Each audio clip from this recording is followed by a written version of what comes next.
8 décembre. Osée, chapitre 10, verset 1 à chapitre 14, verset 10. Israël est semblable à un vigne qui dégénère. Il ne produit de fruits que pour lui-même. Plus il a fait de fruits, plus il a édifié d'autres, plus sa terre était belle, plus il blessait les styles pour ses divinités. Le cœur est fort, mais ils vont maintenant devoir perdre leur force. L'Éternel brisera leurs hôtesses et il renversera leurs styles. Et alors ils diront, nous n'avons pas de roi. C'est parce que nous n'avons pas craint l'Éternel. Et puis si nous avions un roi, que ferait-il pour nous? Ils donnent leur parole, ils font des faux serments, ils concluent des alliances, et le procès se multiplie, comme une plante vénéneuse dans les silences des champs. Ils ont peur pour le vœu de Bethaven. Les habitants de Samarie et la cause de lui, ses prêtres et son peuple prendront les deux, qui se réjouissent donc maintenant de sa gloire, qui s'en va loin dans un exil. Le Sy sera emporté bientôt en Syrie et sera offert au roi Bateleur. Et Ephraim récoltera la honte. Israël rougira de ses desseins. Samarie est détruite, et son roi est comme un écorce emporté par les eaux. Les autres lieux criminels au péché, Israël seront détruits. Les chardons et les ronces crotteront sous leur hôtesse. Alors ils diront aux montagnes, recouvrez-nous, et aux collines, tombez sur nous. Depuis le temps de Gibéa, tu as péché, ô Israël, et tu n'as pas changé. La guerre est déclarée aux gens injustes. Ne les entendra-t-il pas précisément à Gibéa? Je les corrigerai quand je voudrai. Des amis d'autres peuples se ligueront contre eux. Ils seront enchaînés pour leurs crimes. Or, Ephraim était un génie bien dressé. Il aimait à affoler les grains, mais je ferai passer son bord que sautent les jougs. Je vais atteler Ephraim, Juda labourera, et Jacob traînera la herse. Semez pour la justice, et vous moissonnerez les fruits de la bonté. Défrichez-vous un champ nouveau, car voici qu'il est temps de se tourner vers l'Éternel, et en attendant qu'il vienne et qu'il fasse pleuvoir la justice pour vous. Vous avez labouré, préparé les terrains pour la méchanceté. Vous avez moissonné de l'injustice et du mensonge. Vous en avez mangé les fruits, car vous avez placé votre confiance dans votre politique et dans la multitude de vos guerriers. C'est pourquoi, chez ton peuple, on entendra un bruit tumultueux. Toutes vos forteresses seront détruites, toutes comme Bethel. Il a été par sa main. Un séjour de combat long a ravassé la vie sur sa population. Voilà les tristes sortes que vous voudra Bethel à cause des l'excès de la méchanceté, qui est la vôtre. Les rois d'Israël, l'aurore ne sera plus. Quand Israël était enfant, je l'ai aimé. Lorsque j'ai appelé, mon fils est sorti de l'Égypte. Plus on l'appelait, plus il s'est éloigné des choses qu'il appelait. C'est aux bosses qu'il sacrifiait, aux idoles télés qu'il offrait de l'encens. Pourtant, c'est moi qui, pour ses premiers pas, a guidé Ephraim et soutenant par les bras.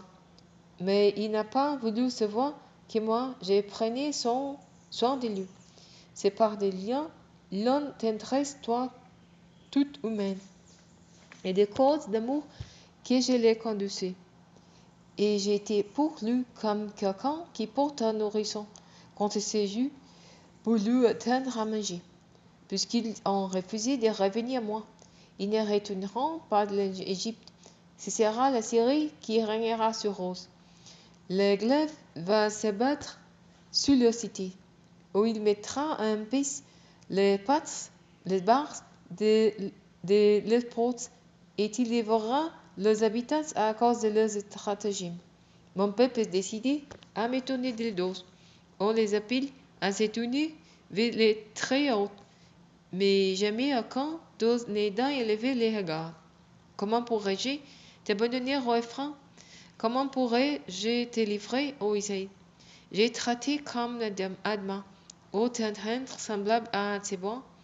Mon cœur est tout bouleversé. Je suis tout ému de pitié. Non, je n'agirai pas selon mon ardente colère. Je ne détruirai pas de nouveau Ephraim. Parce que moi, je suis Dieu. Je ne suis pas un homme. Et je suis saint. Je suis saint. Moi qui suis au milieu de vous. Et je ne viendrai pas animé de colère. Il se fronde l'Éternel comme un lion. Il rugira à ses rugissements. Les fils accourront en tremblant de l'Occident. Tremblant, ils reviendront d'Égypte, tout comme des oiseaux. Et comme des colombes, ils reviendront de la Syrie. Je les rétablirai dans leur maison. L'Éternel le déclare. Les peuples d'Éphraim me servent des mensonges. La communauté d'Israël des tromperies. Judas marche encore avec Dieu et est fidèle parmi les saints. Ephraim se répète devant et à longueur des joues. Il court après les vents d'Orient. Il multiplie la fraude et la violence. Il fait alliance avec Assur et porte de l'huile en Égypte. Contre Judas, l'Éternel intente un procès. Il va châtier Jacob pour sa conduite. Il le rétribuera selon ses actes. Dans le sein de sa mère, il se plainta son frère et dans son âge mou, il lutta avec Dieu. Il lutta avec l'ange et il sortit vainqueur. Il pleura et les supplia. Il rencontra Dieu à Béthel. Et là, Dieu nous parla. C'est l'Éternel, Dieu des armées célestes. Oui, l'Éternel, c'est ainsi qu'on parlait de lui. Maintenant, Jacob, reviens donc à ton Dieu. Pratique l'amour et le droit, et compte en tout temps sur ton Dieu. Tout camp des Cananéens, ces gens tenant en main des balances troquées, est-il si plaisant à frauder? Ephraim dit, ah, je me suis bien enrichi. J'acquis des grands biens dans toutes mes affaires. On ne pourra trouver des fautes qui seraient empêchées. Moi, je suis l'Éternel ton Dieu, depuis l'Égypte, et je te ferai de nouveau habiter sous des temps. Tout quand mon jour au long s'élève la fête des cabanes.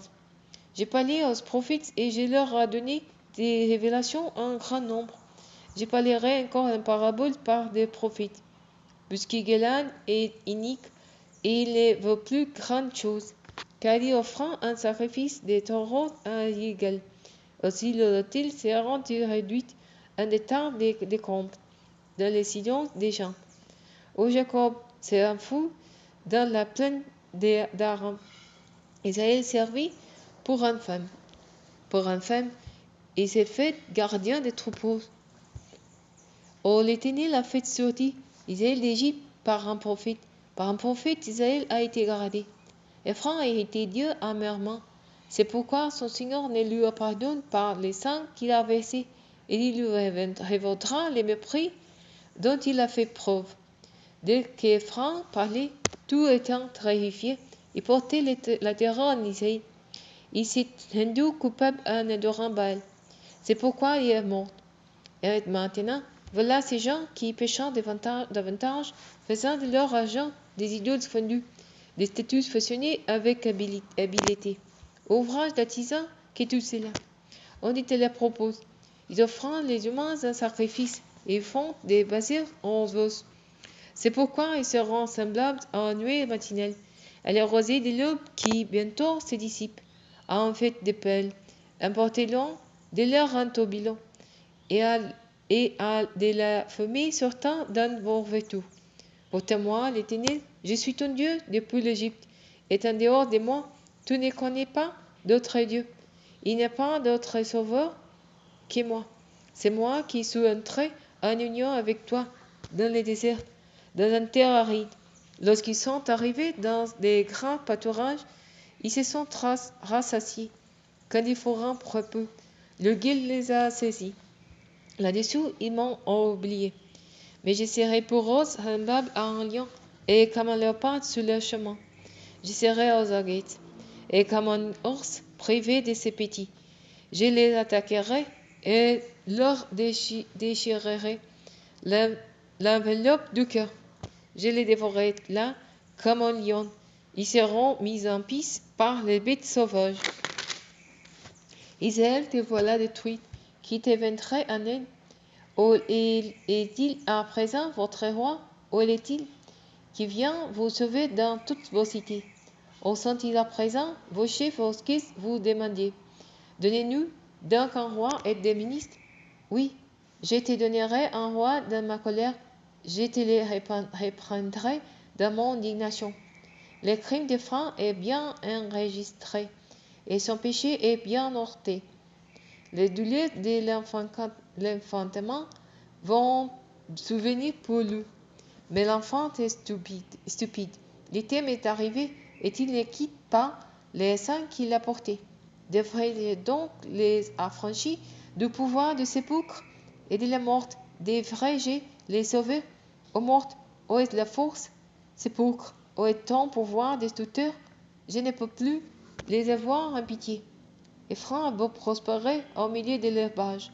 Le vent d'Orient viendra, un vent de l'Éternel montera du désert, et il desséchera la source de Franc. Il fera taire sa fontaine. L'ennemi pilera tout son trésor, tous les objets précieux. Se mari paiera pour ses fautes, parce qu'il s'est révolté contre son Dieu. Ses habitants mourront sous les coupes de l'épée. Ses bébés seront écrasés, et l'on feindra les ventes de ses femmes saintes. Reviens donc, Israël a été l'Éternel, ton Dieu, car ce sont tes péchés qui ont causé ta chute. Préparez vos paroles et revenez à l'Éternel, et dis-lui, pardonne toute faute, prends en bonne part que nous t'offrions en retour un sacrifice, l'hommage de l'olive, en guise de taureau. Ce n'est pas la Syrie qui pourra nous sauver.